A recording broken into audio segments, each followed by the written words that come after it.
warahmatullahi wabarakatuh. Selamat pagi menjelang siang. Terima kasih atas kehadiran Bapak Ibu pada hari ini dalam acara Desiminasi Paradigma Perubahan Budaya Positif Modul 1.4 oleh Ibu Idin Martina, CGP Angkatan 10 Kabupaten Tanah Bumbu. Sebelum kita memulai acara pada hari ini, marilah kita buka dengan basmalah.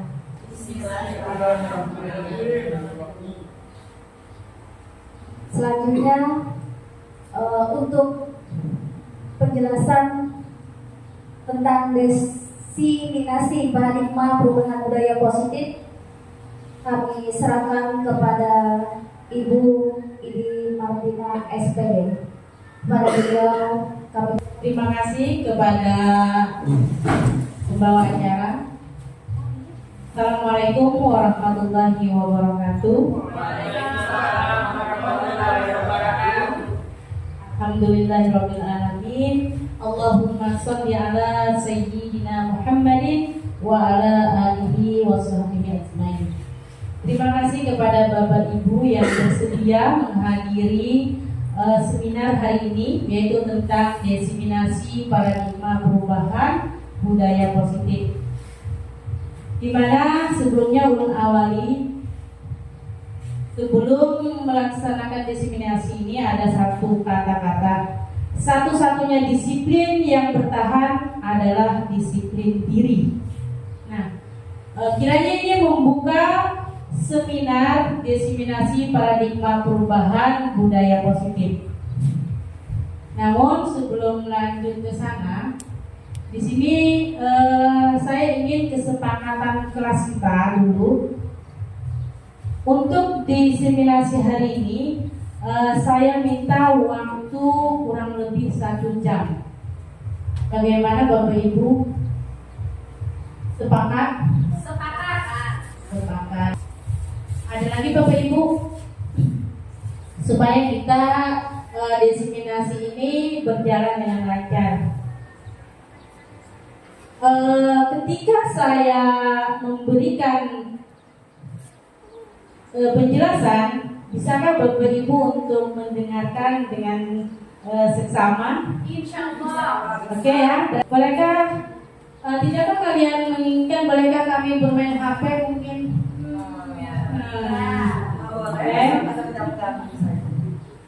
Bisa ya? Nah, bisa. Bolehkah Bapak Ibu makan minum? Boleh ya. Kemudian satu permintaan ulun, mengikuti semua peserta mengikuti seminar ini dengan semangat. Bisa? Bisa ya. Ini kesepakatan kelas kita. Ulun bacakan lagi. Waktu yang diminta kurang lebih 1 jam.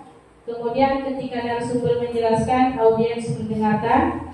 Audien atau peserta boleh menggunakan HP seperlunya. Peserta boleh sambil makan atau minum. Peserta mengikuti dengan semangat. Karena kesepakatan yang kita buat, maka kita jalankan bersama ya Bapak Ibu. Siap. Ya siap. Terima kasih semuanya. Nah Bapak Ibu, desiminasi hari ini adalah berawal dari tujuan pendidikan. Kiranya sama-sama bisa kita baca. Tujuan pendidikan adalah menuntun segala kodrat yang ada pada anak-anak agar mereka dapat mencapai keselamatan dan kebahagiaan yang setinggi-tingginya, baik sebagai manusia maupun sebagai anggota masyarakat sesuai kodratnya. Nah, kemudian hal ini dijelaskan lebih rinci di sini. Tujuan pendidikan tadi adalah berasal dari filosofi pendidikan Ki Hajar Dewantara. Nah, di mana kita jelaskan tadi bersama bahwa tujuan pendidikan adalah menuntun anak-anak agar mereka dapat mencapai keselamatan dan kebahagiaan yang setinggi-tingginya, baik sebagai manusia maupun sebagai anggota masyarakat sesuai kodratnya. Nah, kodrat ini terdiri dari kodrat alam dan kodrat zaman. Kodrat alam adalah lingkungan sekitar kita, Bapak Ibu. Kemudian kodrat zaman adalah zaman di mana kita berada di sekarang. Kita berada di zaman apa, Bapak Ibu? Modern, betul. Ada lagi istilah lain? Gen Z, ya betul, generasi Z. Apa lagi? 4.0. Oke, ada lagi? Digitalisasi, ya. Nah, itulah zaman sekarang. Maka kita pun harus menyesuaikan pendidikannya. Dan di sini itulah dikatakan filosofi pendidikan itu dari Ki Hajar Dewantara ada kata-kata guru menghamba pada murid. Bagaimana sih guru menghamba pada murid? Nah ini sebenarnya bukan rakyat kepada raja ya, arti menghamba di sini, tetapi maksudnya segala pembelajaran yang kita berikan harus berpihak pada murid, Bapak Ibu. Di mana di sana tujuan pendidikannya adalah menuntun. Jadi kita harus sadar ini, Bapak Ibu, bahwa kita bukan membentuk seorang anak. Kita seorang guru bukan berarti kita membentuk mereka, tapi tugas kita hanyalah menuntun. Bagaimana menuntun? Yaitu membimbing. Maksud dari membimbing di sini adalah memberikan pembelajaran. Kemudian memfasilitasi. Apa yang maksudnya memfasilitasi? Seperti di sekolah kita berikan ruang kelas, kita berikan meja, ya. Kemudian kita sediakan buku-buku. Mungkin dari guru menyediakan LKPD, modul belajar, itu termasuk dari memfasilitasi murid. Kemudian mengarahkan. Nah, biasanya mengarahkan apa sih potensi anak sesuai kodrat alam, kodrat zaman tadi. Kita harus jelas, kita harus arahkan mereka. Jadi alam sekitar kita nih ya, kita berada di perkotaan. Apakah mungkin kita mengajari mereka dengan cara pesisir? Tidak mungkin ya. Kemudian apakah kita juga mengajari mereka sesuai lingkungan pegunungan? Tidak ya Bapak Ibu, tapi sesuai lingkungan sekitar kita. Kalau memang di sekitar kita banyak alam menyediakan internet, kita bisa, ya kan? Kemudian akses jalan kemana-mana kita bisa. Bukan tidak mungkin kita memberikan pengajaran kepada anak tersebut sesuai dengan lingkungan sekitar kita. Nah, kemudian kodrat zaman tadi juga sangat mendukung. Kita zaman digitalisasi, ayo kita juga meningkat, memberikan pengajaran kepada anak sesuai zaman tersebut. Oke, kita lanjutkan ya Bapak Ibu. Nah, di sini kita tadi budaya positif. Maka kita mulai dari bertanya, apa sih budaya positif tersebut? Budaya positif di sekolah yaitu nilai-nilai dan kebiasaan-kebiasaan di sekolah yang berpihak pada peserta didik atau murid agar mereka dapat berkembang menjadi pribadi yang kritis, penuh hormat dan bertanggung jawab. Ini sesuai tadi dengan filosofi Ki Hajar Dewantara. Kemudian bagaimana cara penerapannya? Nah ini yang kita gali bersama Bapak Ibu, yaitu dengan cara perubahan paradigma. Sering dengar Bapak Ibu perubahan paradigma? Ada yang pernah dengar? Ada? Apa nih perubahan paradigma? Pola pikir, oke. Apa lagi? Perubahan paradigma. Wika ada? Pernah? Oke, kita gali bersama apa sih perubahan paradigma? Apanya yang berubah? Nah, di sini perubahan paradigma ini terdiri dari dua unsur, yaitu membangun budaya positif di sekolah adalah menciptakan lingkungan yang positif, aman dan nyaman agar murid-murid mampu berpikir, bertindak dengan merdeka, mandiri dan bertanggung jawab. Itu yang kita harapkan. Kemudian guru memahami posisi kontrol terhadap murid. Nah ini posisi kontrol. Di sini kita masuk pada teori Dr. William Glasser ya. Jadi beliau ada ilusi kontrol. Perhatikan Bapak Ibu, selama ini apakah ilusi kita itu guru mengontrol murid? Ya. Apakah selama ini kita mengatakan bahwa semua penguatan positif, efektif dan bermanfaat untuk murid? Ya, selama ini kita seperti itu. Kemudian ilusi sementara ini kita bahwa kritik dan membuat rasa bersalah pada murid mampu menguatkan karakter murid. Itulah ilusi yang selama ini. Kemudian bahwa orang dewasa berhak memaksa. Benarkah Bapak Ibu? Ilusi kita? Dan itu sudah diteliti ya. Nah ini kita masuk pada game untuk menggali pemahaman tentang ilusi ini tadi, kontrol terhadap diri sendiri. Kita melakukan game dulu berpasangan. Bapak Ibu mungkin boleh ke depan atau ke samping. Silakan Bapak Ibu boleh ke depan atau ke samping dari temannya. Oke. Atau boleh sambil. Oke.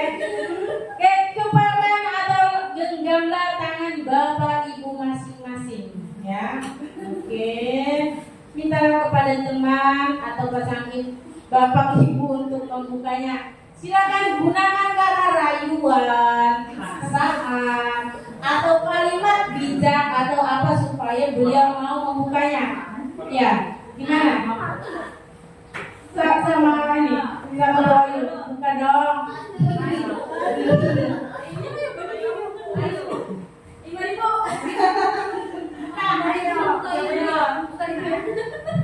Buka jangan, rayu dong.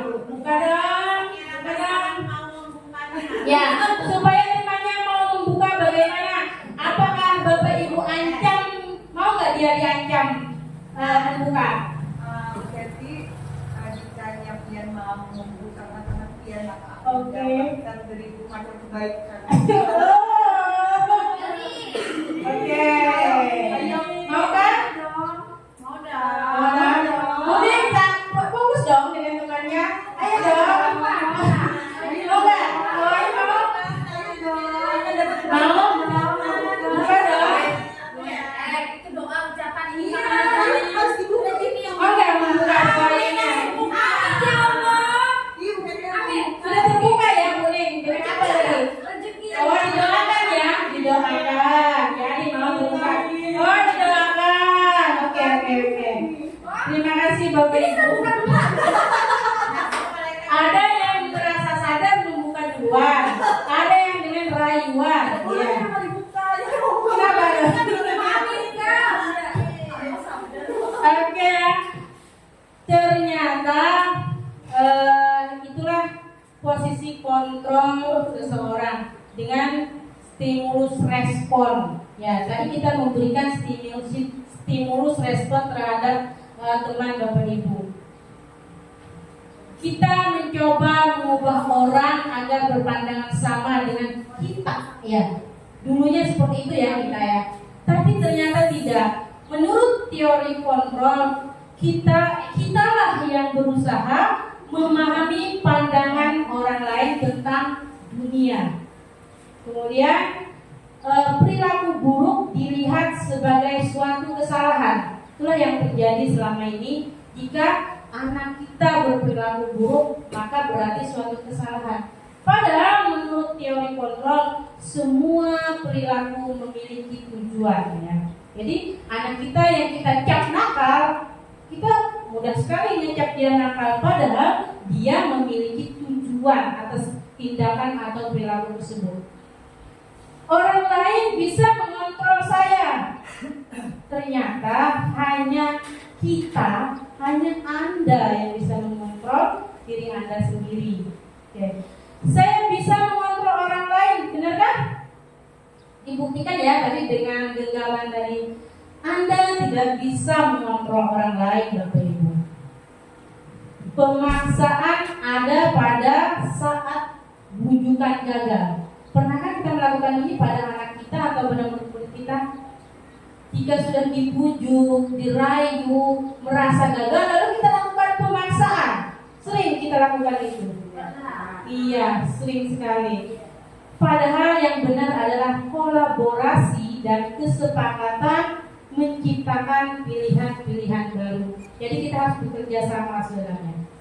Kemudian model kita selama ini adalah berpikir menang kalah. Jika murid kita misalnya tidak mau menurut dengan kita, berarti kita kalah, dia menang. Kalau kita murid kita mau menurut, berarti kita menang, murid kita kalah. Tidak seperti itu sebenarnya. Yang benar adalah berpikir sama-sama menang. Jadi kita carikan solusinya sama-sama menang. Kita lanjut. Untuk budaya positif ini adalah sangat berkaitan dengan disiplin. Makanya kita pertanyakan dulu apa makna disiplin tersebut ya Bapak Ibu. Nah, makna disiplin sering dikaitkan dengan tata tertib, teratur dan kepatuhan pada peraturan. Kata disiplin juga sering dihubungkan dengan hukuman. Padahal itu sungguh berbeda karena belajar dengan disiplin tidak harus dengan memberi hukuman. Bagaimana menurut Bapak Ibu? Pendapat? Ya, kita gali terus ya. Sebenarnya ini juga dari Ki Hajar Dewantara, bahwa beliau menyatakan untuk mencapai kemerdekaan atau dalam konteks pendidikan kita saat ini dan untuk menciptakan murid yang merdeka, syarat utamanya adalah disiplin yang kuat.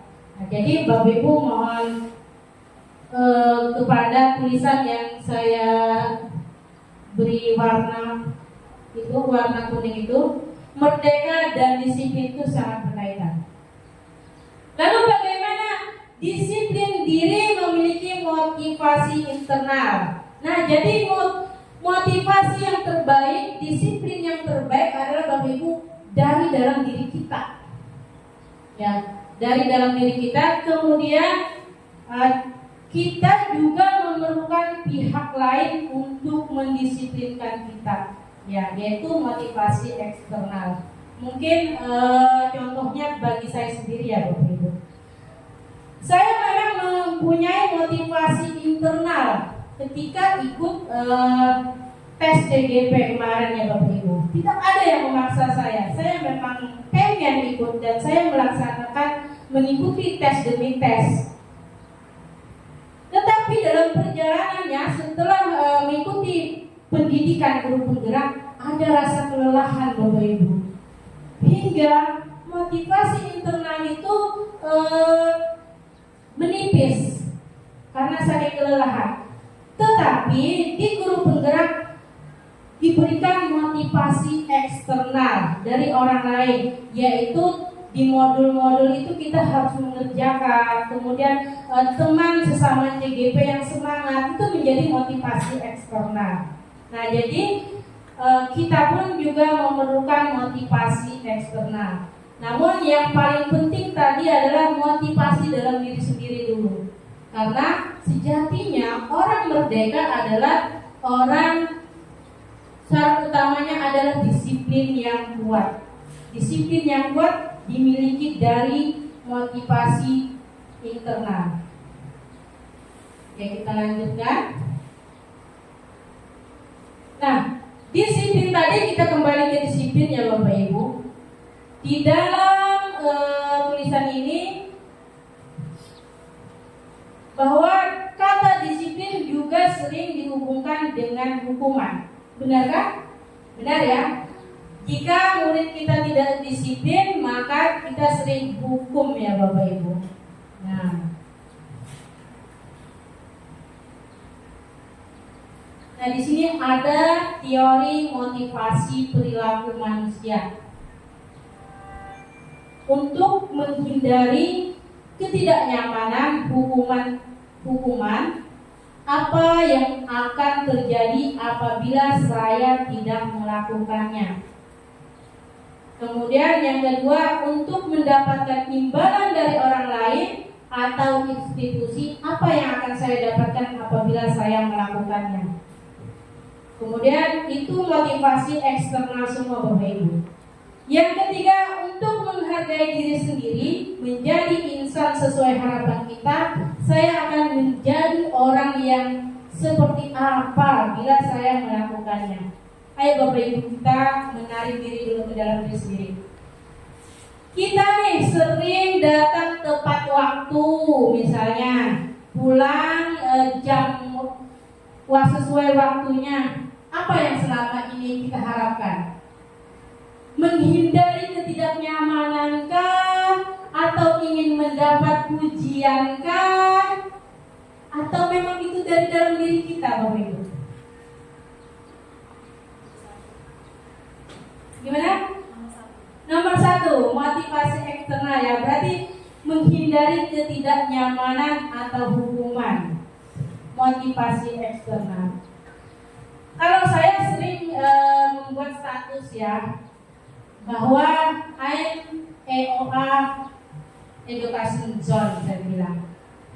Saya employer of Allah ya, di bidang pendidikan. Jadi kalau saya sendiri sering membuat status bahwa saya tuh karyawannya Allah. Jadi saya tuh motivasi dalam diri sendiri. Siapapun, mau pejabat tinggi yang ada, mau ada kunjungan dari mana atau tidak, biasanya saya seperti itu. Makanya saya tidak ngaruh mau kepala sekolah, mau atasan langsung, yang ada tidak jadi masalah. Karena saya mengambil motivasi internal, tujuan disiplin positif. Nah, makanya mari kita bersama-sama kembali memotivasi diri kita. Jangan lagi kita memotivasi eksternal. Karena jika motivasi eksternal biasanya itu mudah pudar Bapak Ibu. Kita menghindari ketidaknyamanan itu susah sendiri. Kita ingin mendapatkan pujian, pas atasan kita tidak memuji, ya susah sendiri juga, kecewa kita. Nah, lebih baik kita ambil motivasi internal. Kita bekerja atas kemauan diri kita sendiri, karena ada sesuatu yang kita bertanggungjawabkan. Lanjut ya Bapak Ibu.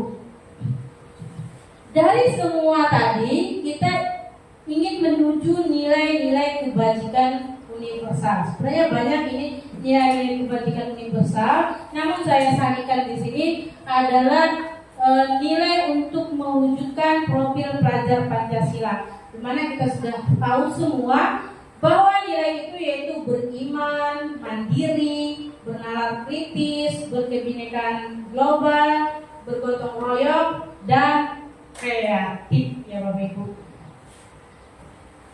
Kita lanjutkan.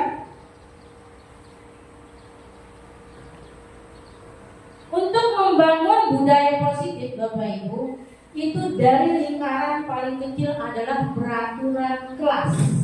Kemudian peraturan kelas kita bungkus dengan keyakinan kelas. Kemudian kita bungkus lagi menjadi sebuah lingkungan positif hingga menjadi budaya yang positif. Nah, kita mulai dengan keyakinan kelas. Keyakinan kelas adalah nilai-nilai kebajikan atau prinsip universal yang disepakati bersama secara universal, lepas dari latar belakang suku, negara, bahasa maupun agama. Ini menurut dosen 1998. Nah ini Bapak Ibu, peraturan kelas menuju keyakinan kelas. Tadi nilai yang paling kecil adalah peraturan kelas, kemudian menuju keyakinan kelas.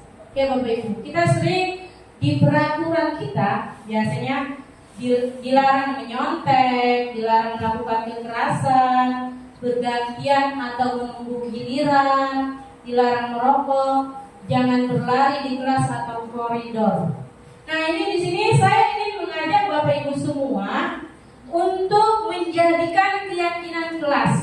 Nilai kebajikan yang dituju ini sudah saya buatkan, bahwa dilarang menyontek itu menghormati orang lain dan diri sendiri. Bagaimana menjadi keyakinan kelas Bapak Ibu? Bagaimana? Untuk menjadi keyakinan kelas adalah kita ubah kalimatnya Bapak Ibu. Dari kata dilarang menjadi kata yang positif. Mari bersama-sama kita kerjakan di sini. Oke.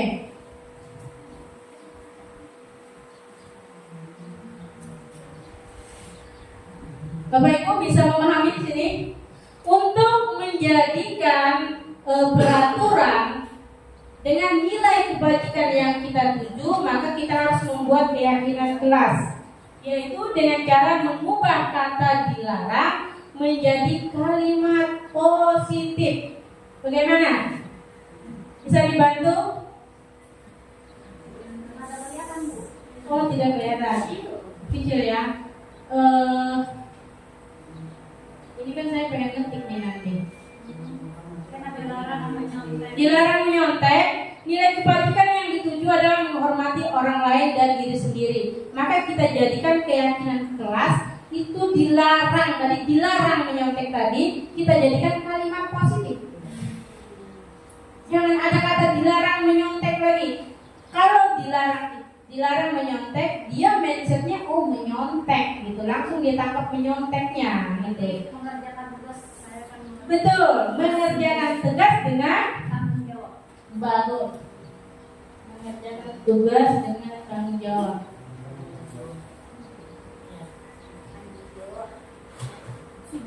Mengerjakan tugas ya dengan penuh tanggung jawab, penuh. Nah, ini langsung yang di mindset anak itu kata tanggung jawab, mengerjakan tugas dengan tanggung jawab. Ya. Yang kedua, dilarang melakukan kekerasan. Di sini nilai kebajikan yang kita tuju adalah anak itu memperoleh keselamatan, kemudian menghormati orang lain. Bagaimana Bapak Ibu kita ubah menjadi kalimat yang positif. Jangan ada kata dilarang dan jangan ada kekerasan. Bagaimana? Menghargai dan menghormati teman. Iya, sip. Bisa itu. Ya, oke. Bisa, Pak Wahyu. Pak Wahyu. Bagaimana? Oke, perbanyak teman menambah wawasan. Ya, bisa ya?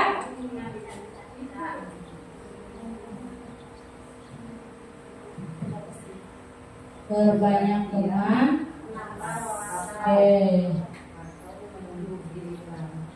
Perbanyak teman menambah wawasan.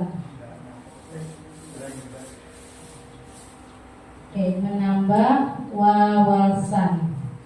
Nah, ini mindset anak artinya kalau berteman berarti banyak wawasan, banyak ini ya.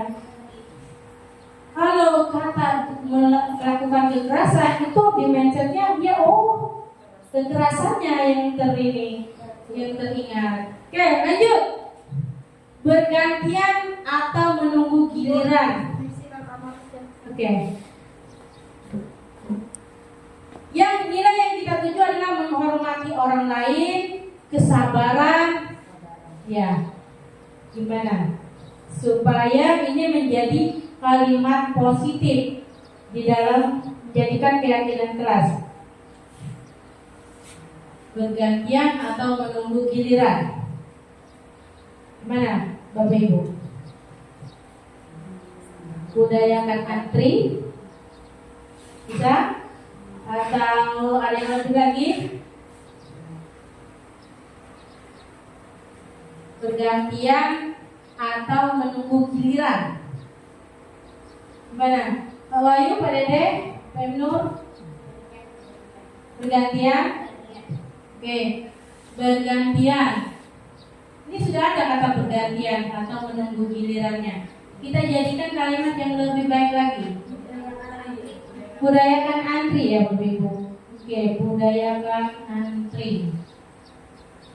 Budayakan. Oke, berarti di dalam mindset anak langsung dia harus mengantri apa saja. Ayo dilarang merokok nih.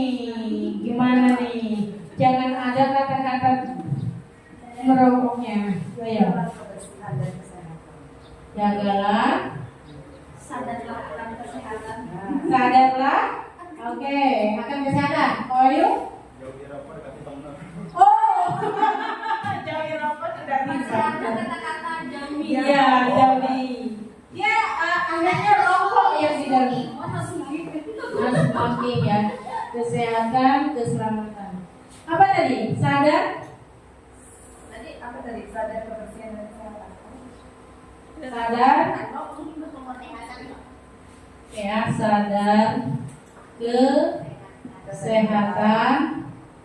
kesehatan dan kebersihan ya. Dan kebersihan. Nah ini. Lanjut, jangan berlari di kelas atau koridor. Kita pengen anak itu sebenarnya nilai kebajikan yang ketujuh adalah keselamatan dan keamanan. Keselamatan dan keamanan. Jangan berlari di kelas atau di koridor. Kita ubah aja di kalimat positif. Keselamatan dan keamanan. Kan dia kalau berlari bisa jatuh. Iya. Oke. Waspada. Masih ya. Masih kata dari kata jangan ya. Oke. Apa lagi tuh? Jangan berlari di kelas atau koridor. Bisa kan berjalanlah berjalan di dalam kelas atau lakukan apa di dalam kelas atau di koridor. Oke. Gimana? Jadi kalimat positif utamakan keselamatan dan keamanan di kelas. Dan ya. Dan jagalah keamanan dan ketertiban kelas. Jagalah Keamanan dan ketertiban kelas. Kan tidak aman jadinya kalau lari-lari. yang mana yang lebih positif nih katanya? Dari kata jagalah dan utamakan.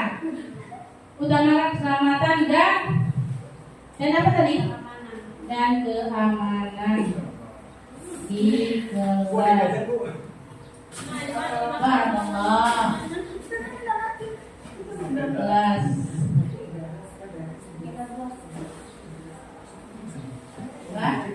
Ya, alhamdulillah ya Bapak Ibu, kita semua bisa mengubah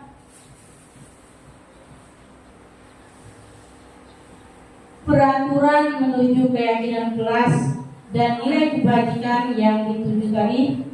Nah ini Bapak Ibu, rasanya memang lebih sejuk keyakinan kelas ya kalau dibaca daripada peraturan. Oke. Nah, setelah kita sepakati kita lanjutkan. Nah, Bapak Ibu ini konsekuensinya.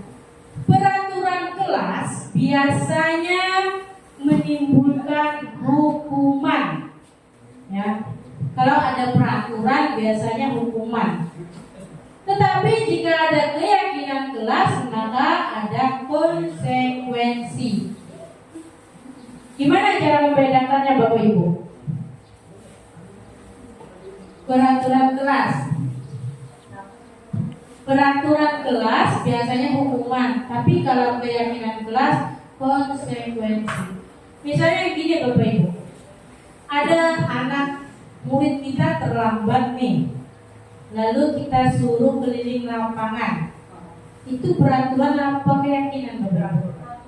Peraturan, karena itu merupakan hukuman. Yang benar bagaimana? Kalau dia terlambat, kita mengadakan apa ya? Membuat kesepakatan dulu ya. Oke, kesepakatan dan keyakinan kelas tadi dulu ya. Oke. Setelah itu berarti kalau ada keyakinan kelas berarti mereka tetapkan konsekuensi ya. Karena kan membuat keyakinan itu berdasarkan kesepakatan semuanya yang sudah dibuat di awal. Tapi ini dia sudah melakukan dia. Dia terlambat, sedangkan keyakinan kelas sudah ada. Ya. Dia terlambat. Keyakinan kelas sudah ada. Sudah ada. Berarti menjelaskan lagi keyakinan kelas sudah ada. Maksudnya Ya, Itu yang betul. kekuatan betul. Betul. Karena dia tidak lari ke hukuman, nggak ada hukuman kan bunyinya Iya. tidak ada hukuman. Kalau keyakinan kelas itu konsekuensi. Sebenarnya antara hukuman dan konsekuensi itu hampir sama. Tetapi hukuman ini biasanya sangat menyakitkan. Kalau konsekuensi dia walaupun menyakitkan itu tidak lama. Ini kita ada di sini Bapak Ibu. Nah ini perbedaan hukuman dan konsekuensi. Nah ini kita ingat kembali untuk murid-murid kita. Hukuman itu sesuatu yang menyakitkan harus terjadi. Oh dia tahu nih dia terlambat berarti dia harus keliling lapangan. Konsekuensi sesuatu yang harus terjadi berdasarkan kesepakatan sebelumnya. Kemudian hukuman itu Bapak Ibu membuat anak sakit fisik maupun hati untuk jangka waktu yang lama. Tetapi jika konsekuensi membuat anak merasa tidak nyaman dalam jangka waktu pendek saja Bapak Ibu. Karena sebelumnya ada keyakinan atau kesepakatan bersama. Anak membenci kedisiplinan kalau hukuman. Tapi kalau konsekuensi anak menghargai disiplin. Kemudian hukuman itu bersifat paksaan Bapak Ibu. Terpaksa ya. Melaksanakannya terpaksa. Tapi jika konsekuensi ada stimulus tanggapannya. Kemudian mendorong anak menyakiti diri sendiri. Kayaknya kalau kita sering memberikan hukuman kepada anak. Tetapi kalau konsekuensi mendorong anak agar mudah menyesuaikan diri dengan keyakinan kelas tadi. Kemudian anak mempunyai konsep diri yang buruk. Pernah nggak Bapak Ibu mengalami kalau anak itu aku bodoh sudah dia menganggap sampai kelas berapa? Nah itu konsep diri yang buruk karena sering dihukum tadi. Padahal kalau dengan konsekuensi atau keyakinan sebelumnya kesepakatan bersama, konsep diri anak menjadi baik. Anak belajar untuk menyembunyikan kesalahan Bapak Ibu kalau sering dihukum itu. Pokoknya dia berusaha bagaimana ini tidak terlihat. Ya. Kemudian kalau konsekuensi anak belajar untuk mematuhi peraturan. Karena dia sendiri tadi yang membuat peraturannya, dia sendiri yang sepakat dengan kita. Kemudian anak itu sering marah, merasa bersalah, dipermalukan, dan merasa tidak dihargai kalau sering dihukum. Walaupun dia tersenyum dengan kita, padahal hatinya marah bagaimana. Dengan konsekuensi anak kehilangan hak benar, dibuat tidak nyaman. Ya, dia merasa tidak nyaman, diasingkan, namun hanya untuk sementara kalau konsekuensi. Karena dia sendiri yang menyepakati keyakinannya. Ini berdasarkan gimana cara baca ini? Diane Gosset. Ya, disadur dari restitution. Oke. Nah, perbedaan umat. Nah, di sini kita kembali segala sesuatunya akan kembali kepada Ki Hajar Dewantara. Jadi merdeka menurut Ki Hajar Dewantara, merdeka itu artinya tidak hanya terlepas dari perintah, akan tetapi juga cakap membuat memerintah diri sendiri. Nah, jadi ini Bapak Ibu. Ya, terima kasih. Jadi merdeka menurut Ki Hajar Dewantara, merdeka itu artinya tidak hanya terlepas dari perintah, akan tetapi juga cakap buat memerintah diri sendiri. Nah, selama ini bagaimana dengan kita Bapak Ibu? Kita selalu diperintah atau memerintah? Lanjut ya. Budaya positif ini ada teorinya kebutuhan dasar manusia. Ada 5 Bapak Ibu kebutuhan dasar manusia, yaitu survival atau bertahan hidup, kemudian cinta kasih atau diterima, kemudian ada penguasaan, ada kesenangan dan kebebasan. Jadi ada 5 kebutuhan dasar manusia. Bapak Ibu di mana nih? Kebutuhan Bapak Ibu. Cintakah, penguasaankah, bertahan hidupkah, kesenangankah, kebebasankah? Cinta. Cinta.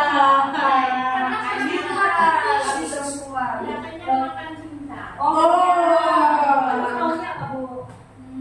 Kebebasan. Tapi karena cinta kita di kesenangan makanan. Iya. Oke.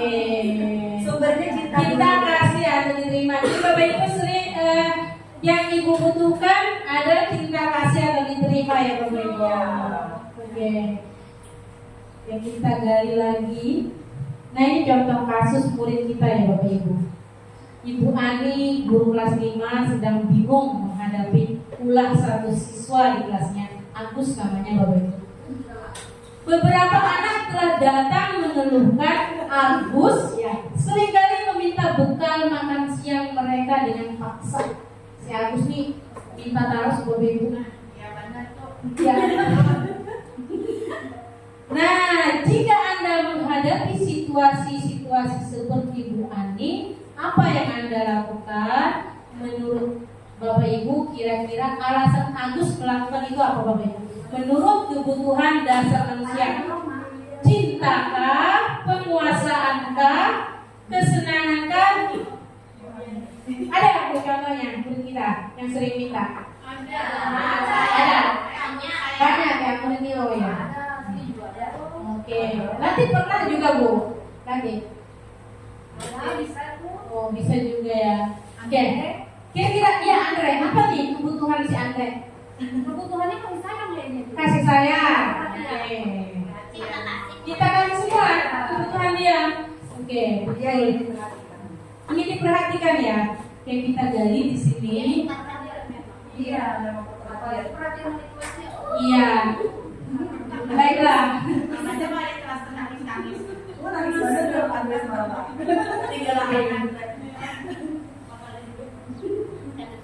Nah ini Bapak Ibu jawabannya. Dalam konteks penerapan disiplin positif, Ibu Ani sebaiknya mencari tahu alasan Agus melakukan tindakan tersebut agar mengetahui kebutuhan manusia yang sedang berusaha dipenuhi. Kita tanyakan sama Agus, Gus, kamu sering minta bekal dengan temannya kenapa? Kalau jawabannya Agus tadi iya lapar, berarti kebutuhannya survival atau bertahan hidup. Dia minta itu karena ingin bertahan hidup, memang dia lapar. Jika dia menjawabnya dia pengen temannya memperhatikan dia, berarti dia cinta ya Bapak Ibu. Kebutuhannya cinta dan kasih sayang, atau kebutuhannya untuk diterima temannya. Ada kan yang Bapak Ibu yang sering usil, ternyata dia pengen diperhatikan. Nah, jika dia menjawab, dia merasa hebat karena temannya jadi takut dan menuruti keinginannya. ternyata si Agus itu perlu penguasaan atau kekuasaan. Kebutuhan hidupnya mengatur orang lain ternyata Bapak Ibu. Jika dia menjawab, dia merasa hebat tadi. Yang perlu perhatian tadi itu apa? Yang perlu perhatian jika dia misalnya dia menjawab, kamu kenapa Gus sering minta misalnya dengan Adila misalnya kan, dia menjawabnya dia senang temannya jadi memperhatikan dia karena dia sering ambil, dia jadinya senang kan diperhatikan kan. Nah itu berarti kebutuhan dia adalah cinta dan kasih sayang, kebutuhan untuk diterima, Untuk diperhatikan. iya betul, untuk diperhatikan, makanya dia mengganggu. Oke. Jadi sesama teman itu tidak boleh mengganggu. Kadang ada yang usir. betul, ibu tanyakan kenapa nih sering Dia juga kebutuhan. betul, iya. Kebutuhannya apa itu? Iya, karena ini kan kebutuhan manusia, bukan kebutuhan murid ya. Dia semua manusia memang memiliki itu. Tanyain tuh, dia sering. Ada ini. Iya, Tapi murid saya tuh kayaknya hampir semuanya tidak alasan dia. Berarti dia butuh semuanya. betul berarti. Nah, tapi yang dia sering jawab apa, Ibu? Ya, kayaknya yang di bawah itu nah, Yang di bawah? ya, dan tidak menikmati ekspresi wajahnya.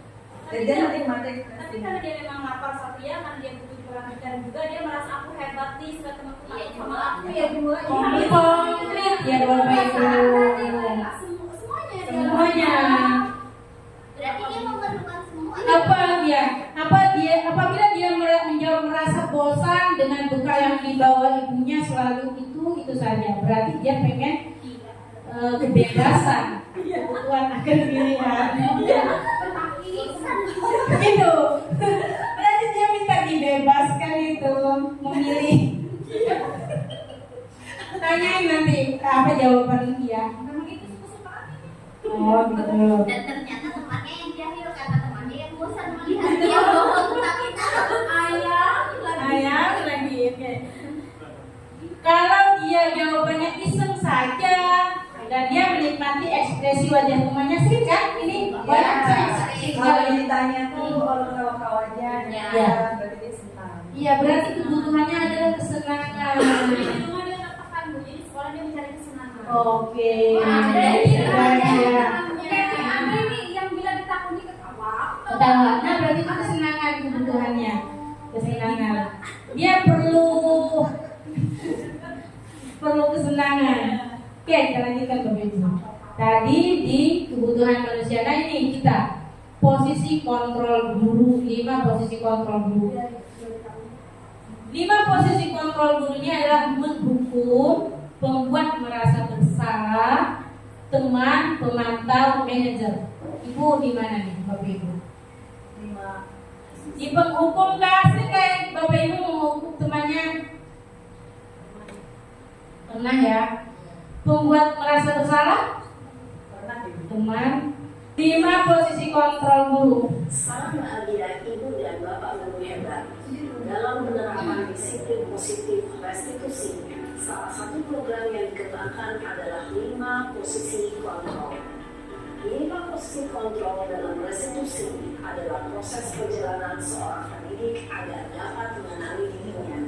Pada video kali ini, kita akan membahas tentang 5 posisi kontrol yang dikembangkan oleh Diane Gossen dan contoh penerapannya. Ada contoh-contoh. Banyak Bu.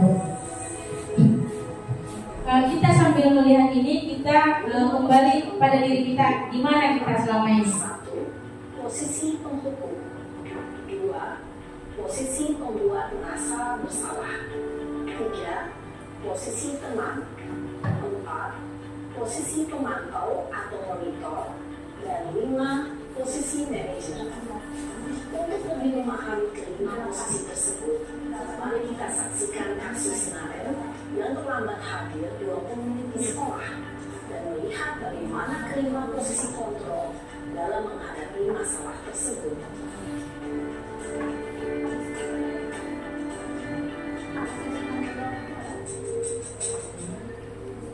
Ini Bapak Ibu.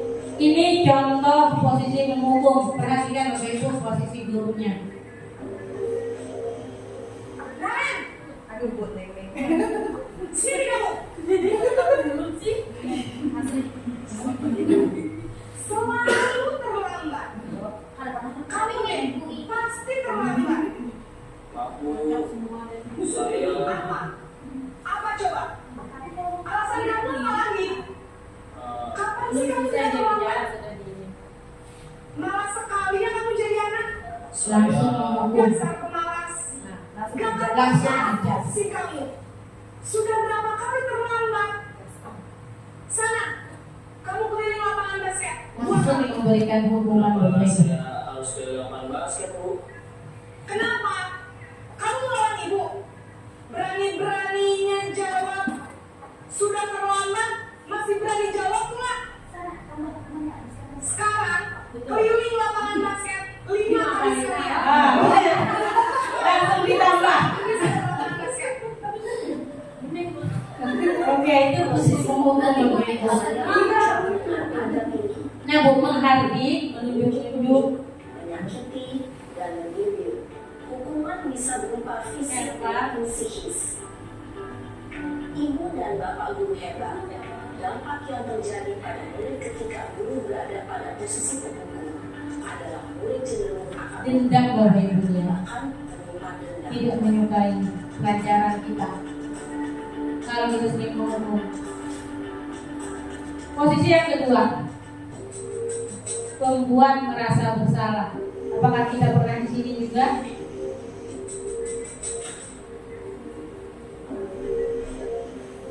Naren!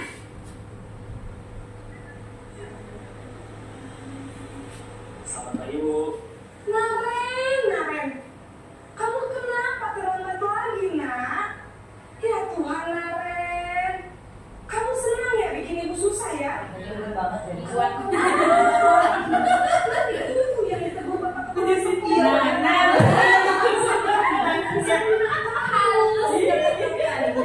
Gimana ya ini? Maaf, Bu. Gusti Naren. Ya kamu suka ya kalau ibu ditegur bapak kepala sekolah. Terus sekarang ibu harus tulis apa ya di buku absen? Ini kamu sudah sering terlambat loh. Ibu harus apa coba? Maaf, Bu. Maaf sekali. Ya sudah, lain kali jangan bikin ibu susah lagi ya nak ya. Ibu tidak akan kuat lagi kalau kamu begini terus. Bisa jantungan kalau kayak gitu. Jantungan sekali. Maaf ya, Bu. Maaf sekali. Anak jadinya merasa bersalah. Posisi pembuat rasa bersalah berbicara dengan nada tenang. Namun kata-kata yang digunakan membuat dia menjadi orang yang dirinya sendiri merasa tidak berharga dan tidak sanggup membahagiakan orang lain. Ketika guru mengambil posisi pembuat rasa bersalah, Perhatikan dampaknya kepada murid kita Bapak Ibu. bersalah dan ia Membuat murid merasa bersalah, identitasnya merasa gagal, rendah diri, merasa rendah diri, Ya ini kita sebagai teman biasanya dengan murid kita. Ganti dulu. halo bro, Naren. Selamat pagi, Bu. Wah, sudah jam berapa ini nak? Berapa lagi ya sayang?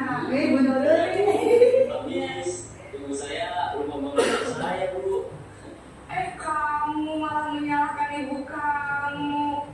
Kamu bukannya anak yang larinya paling kencang. Kok terlambat sih? Iya, Bu.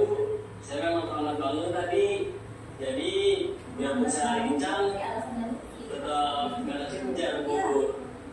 Ya sudah sana. Nanti lain kali larinya lebih kencang lagi ya. Biar gak terlambat lagi. Bikin senang ibu. Demi ibu. Bisa kan? Bisa. Ya sudah sana sekolah. Ini lagi beresin urusan absen. Jangan deh. Kamu ini ada saja. Oh iya, tapi punya pertama.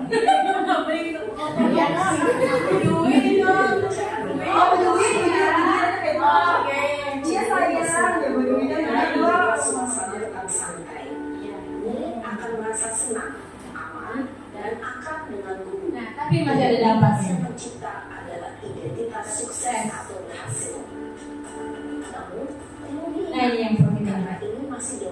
eksternal. Bukan dari dalam dirinya. Faktor ketergantungan dari Iya. guru absen sehingga satu orang. bisa Murid tidak mandiri. namun hanya kepada Karena selalu dilindungi. saja. Setelah naik kelas 2 mau sendiri cebok cari urut di kelas 1.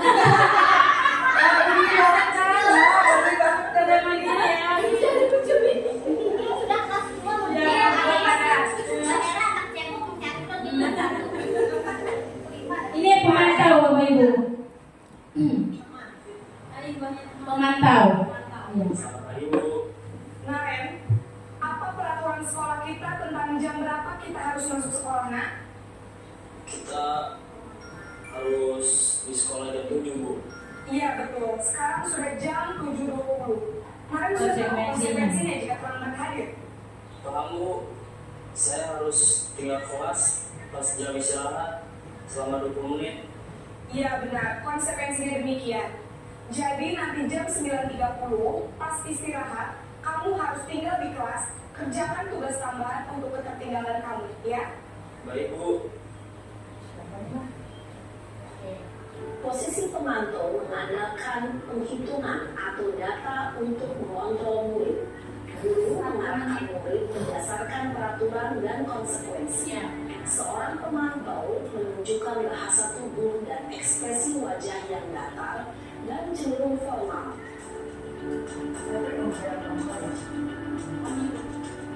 Ini posisi yang harus kita ambil Bapak Ibu. Perhatikan di sini.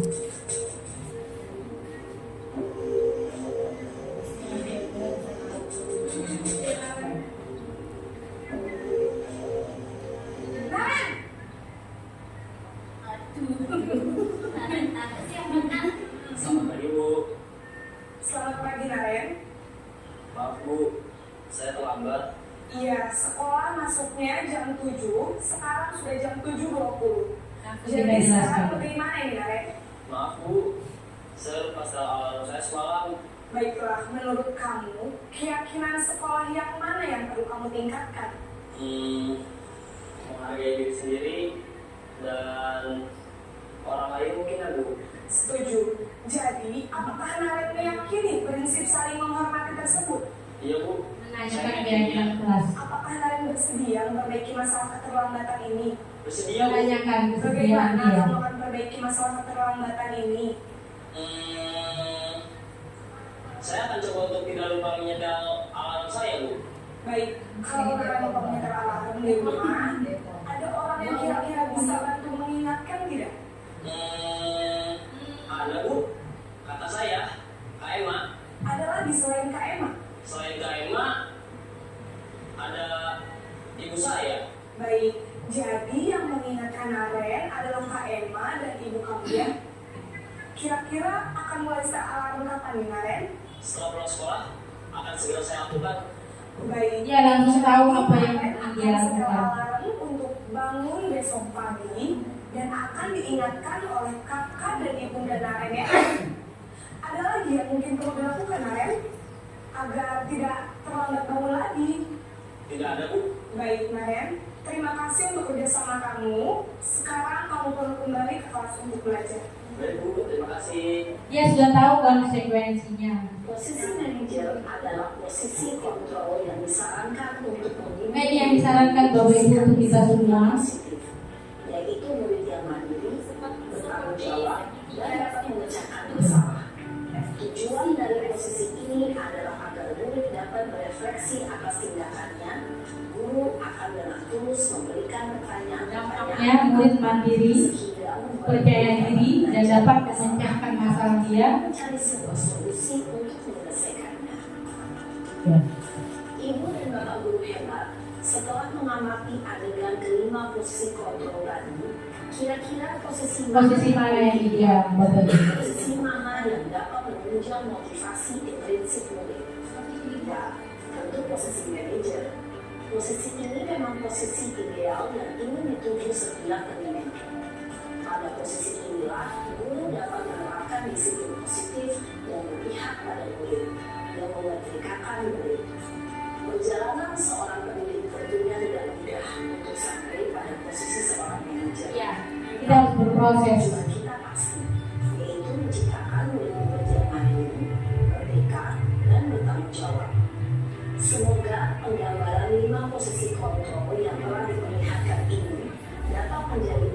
refleksi bagi kita semua agar dapat terus menasah dan menerapkan disiplin positif yang memerdekakan diri. Mari terus berlatih dan bersemangat. Selamat menerapkan. Ya. Sebelum saya kembali ke slide, oke, sudah tahu ya posisi kita tadi berada di mana? Penghukumkah, pembuat merasa bersalahkah, teman, pemantau atau manajer? Ada tadi dia kan diminta konsekuensinya kan sudah tahu dia. Terus jika kita masih di penghukum, yuk kita berproses menjadi seorang manajer. Jika kita masih di posisi pembuat merasa bersalah, kita coba untuk menjadi manajer, karena hanya manajer tadi yang ideal untuk seorang guru. Oke, kita sebelum lanjut, ini kesepakatan kita tadi kurang dan lebih dari 1 jam. Oke, boleh lebih Bapak Ibu? Boleh? Boleh ya? Oke, kita lanjutkan. Karena sudah tahu posisi kita saat ini ada sebagai posisi kontrol guru kita di mana, kemudian kita ingin menjadi manajer semua ya Bu, Bapak Ibu. Kita lanjutkan. Nah ini tadi kita sebentar menganalisa tentang posisi 5 posisi kontrol ini. Jadi Bapak Ibu, jika kita masih berada di penghukum dan pembuat merasa bersalah, maka anak itu kontrolnya dari luar, identitasnya gagal Bapak Ibu. Kelihatan? Kelihatan ya. Kemudian kalau di posisi kontrol teman, pemantau dan manajer yang pemantau itu identitasnya sudah identitas berhasil atau sukses. Kemudian di manajer itu dia berhasil mengontrol diri sendiri. Jadi kalau di teman dan pemantau itu motivasi eksternal masih. Motivasinya karena ingin dihargai, karena tidak ingin disalahkan, karena menghindari kenyamanan. Nah ini guru membuat alasan-alasan untuk murid, biasanya untuk teman, pemantau. Tapi kalau di manajer mengajukan pertanyaan-pertanyaan. Oke Bapak Ibu sampai sini ada yang tanyakan? Kita lanjut ya. Sikap guru yang benar adalah guru itu sebagai manajer dan melakukan restitusi. Restitusi itu sendiri adalah proses menciptakan kondisi bagi murid untuk memperbaiki kesalahan mereka sehingga mereka bisa kembali pada kelompok mereka dengan karakter yang lebih kuat. Nah ini 9 ciri-ciri restitusinya, yaitu bukan untuk menebus kesalahan namun untuk belajar dari kesalahan, memperbaiki hubungan, kemudian tawaran, ya bukan pemaksaan. Ajakan sifatnya, menuntun untuk melihat ke dalam diri, kemudian mencari kebutuhan dasar yang mendasari tindakan. Restitusi diri adalah cara yang paling baik untuk memperbaiki diri, fokus pada karakter bukan tindakan, fokus pada solusi, dan mengembalikan murid yang bersalah pada kelompoknya. Nah ya, betul sekali tadi. Segitiga restitusi. Nah, segitiga restitusi ini adalah validasi tindakan yang salah, kemudian menstabilkan identitas dan menanyakan keyakinan. Dari validasi tindakan yang salah ini, kita bisa menanyakan kepada anak, kamu tentu punya alasan mengapa melakukan itu. Jadi kita tanya alasan dia melakukan perilaku tersebut. Kemudian adakah cara yang lebih efektif untuk mendapatkan apa yang kamu butuhkan? Kita tanyakan kepada mereka. Kemudian menstabilkan identitas. Setiap orang pasti pernah melakukan kesalahan. Jadi dia tadi sudah bersalah, kita stabilkan. Kamu bukan satu-satunya yang pernah melakukan ini. Kemudian lalu kita tanyakan, keyakinannya, nilai-nilai apa yang telah kita sepakati.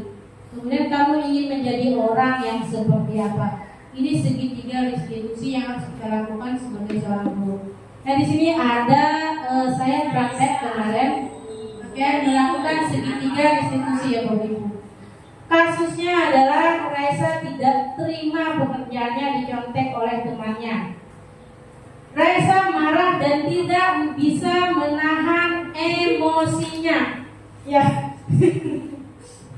sama Bu. Saya juga setelah mengedit baru melihat orang bab 2. Oke, contoh penerapan segitiga restitusi. Kita tonton bersama ya Bapak Ibu. Ini contoh saya menerapkan pada siswa saya. Kasusnya tidak terima pekerjaannya dicontek oleh temannya. Dia marah, tidak bisa menahan emosinya. Perhatikan Bapak Ibu. Tadi itu mendengar laporan dan katanya Raisa harus berdebat dengan kerja.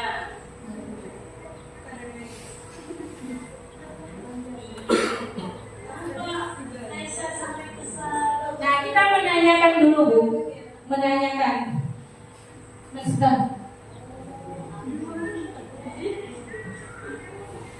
Soalnya sih kalau kamu kesal sama itu juga sama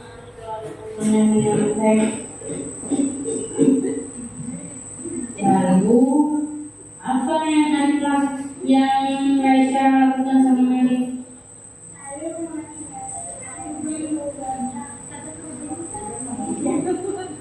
Oh, ini ceritanya. Kamu berbuat seperti itu pasti ada alasannya. Apa alasannya? Kamu sudah belajar. Tapi Arif enak-enak nyontek. Ya wajar lah kamu merasa kesal. Kamu sudah belajar, terus ada teman yang nyontek. Itu menghargai tindakan kamu yang tidak berlebihan, ya. Dan kamu juga tidak mengukur Arif, tapi cuma marah ya tadi. Sekarang coba kita pikirkan, jika Raisa marah-marah sampai memaki, apakah sesuai dengan keyakinan kelas kita? Menurut Raisa, keyakinan kelas apa yang belum kamu lakukan?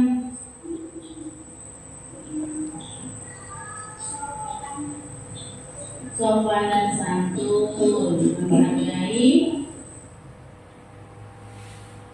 Oke, Bapak Ibu, itu contoh penerapan segitiga institusi yang saya praktekkan.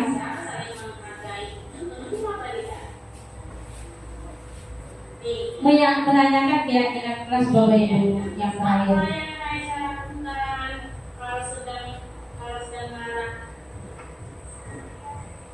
Sabar. Harusnya Raisa lebih sabar, lebih sopan, santun, tidak marah dan memaki. Raisa bersedia memperbaiki masalah ini? Apa yang kira-kira yang Raisa lakukan untuk menghindari masalah ini? Oke, ini segitiga restitusi. Anak langsung bisa menentukan apa kesalahan dia dan cara memperbaiki kesalahan dia. Ya, sabar, sopan. Ya, jika kita nanti saling menghormati dengan Raisa. Bagus Raisa. Dan sekali lagi berarti nanti keyakinan kelas yang harus kita lakukan adalah kita lebih sopan dan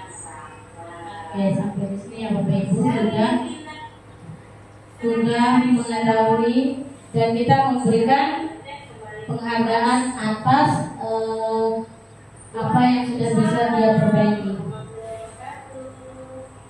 dengan model yang luar biasa ya Bapak Ibu. Oke, pantun nih Bapak Ibu, duduk kamu di atas jambatan. Cakep.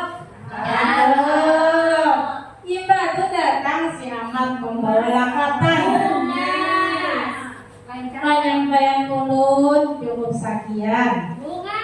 Semoga bermanfaat dan sabarataan. Amin. Banyak orang di atas jambatan. Si Ahmad bungkun di dalam tapi. Amat banyak Bu. Penyampaian ulun cukup sekian. Atas perhatian ulun ucapkan terima kasih Bapak Ibu. Selamat. Kemudian ulun kembalikan kepada moderator. Sebelum kita tutup, kita lanjutkan dengan sesi tanya jawab. Tadi kan dijelaskan tuh masalah motivasi diri ada ya tadi ya. Sekarang ini bagaimana cara kita untuk meningkatkan motivasi dari dalam diri kita sendiri. Tadi pertanyaannya bagaimana meningkatkan motivasi internal ya Ibu, internal atau dari dalam diri kita sendiri. Karena motivasi internal inilah yang akan mampu membuat tujuan disiplin positif. Jika kita sudah disiplin positif, maka kita menjadi manusia merdeka.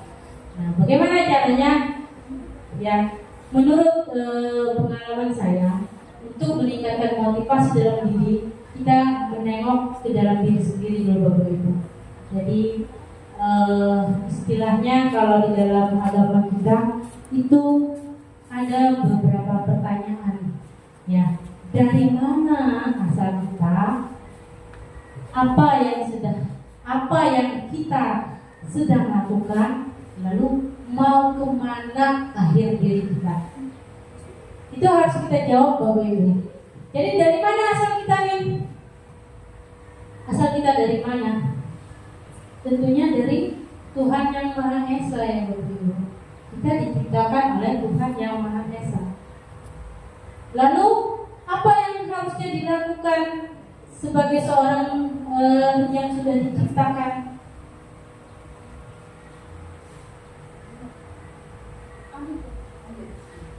Lalu apa yang harus dilakukan sebagai manusia yang sudah diciptakan? Maka tadi kembali ke pertanyaan, apa yang harus aku lakukan?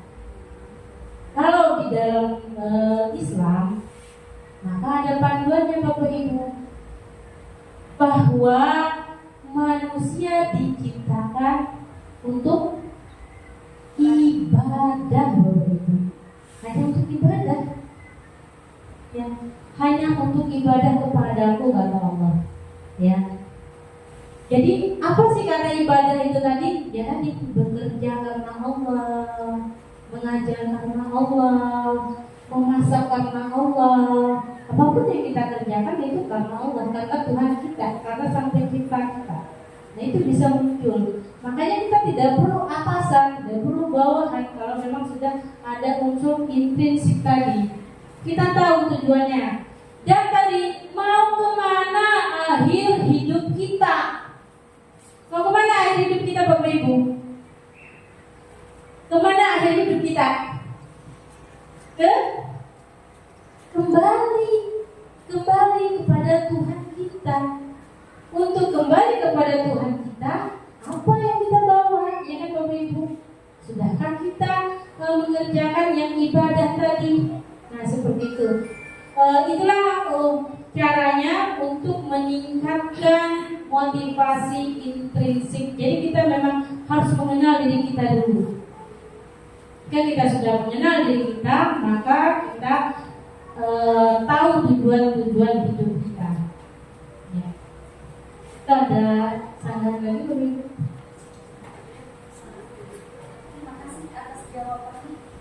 Oke, mungkin satu kalimat ya yang dari hadis atau kita nggak beragama sih, bahwa sebaik-baiknya manusia adalah ya bermanfaat untuk orang lain. Nah, di situ mungkin, tapi bukan dimanfaatkan ya Bapak Ibu, bermanfaat, bukan dimanfaatkan.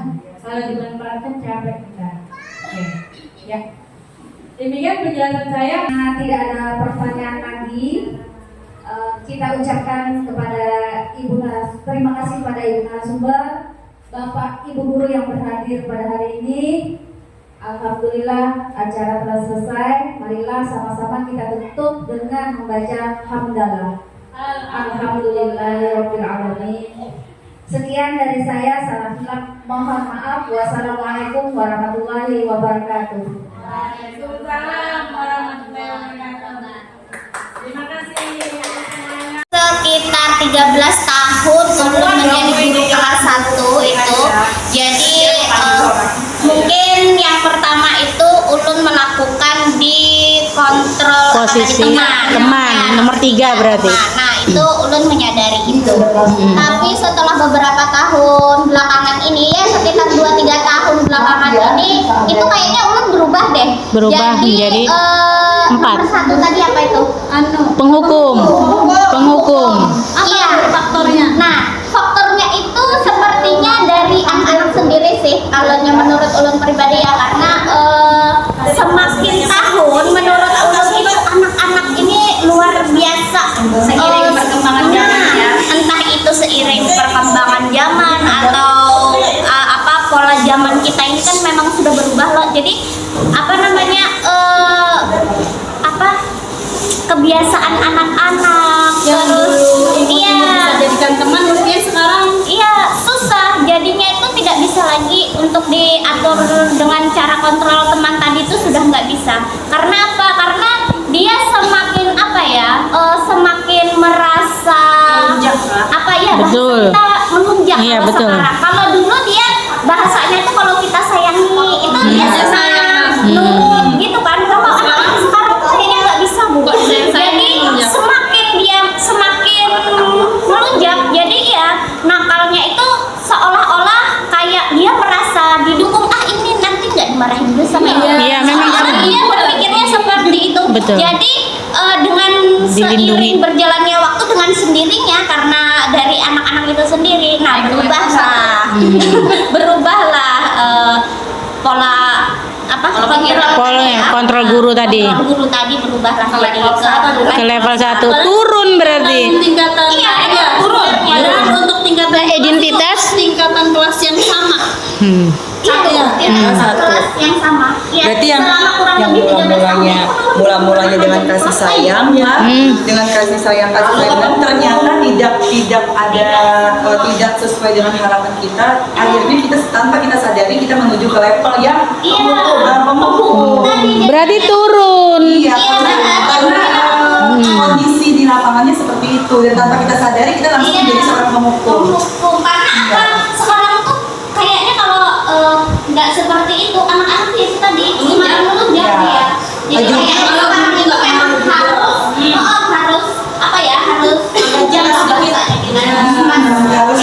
memang harus bukan ibu jadi berikan tadi memang harus keras sedikit memang tidak boleh. Jadi dari pembelajaran sini terang Ulun juga baru tahu nih bahwa ternyata kontrol teman tadi itu teman tadi itu ternyata punya Dampak. Iya. Anak ketergantungan. Iya, tergantungannya dan itu Tidak juga Betul. dan itu juga Ulun alami dan itu sangat real dan semua guru harus tahu kan. Iya. Nah ketergantungannya itu maksudnya yang lebih ke Harusnya kegiatan yang bisa ini lakukan. Iya. Tidak mandiri tadi ya. Hal-hal yang kepada kita masih. Iya, betul. Nah contohnya itu ya itulah. Oh, tadi. Contohnya dia lagi kelas 1 ya mau ke kamar kecil, kamar besar, dia itu mau buang air kecil, buang air besar ya.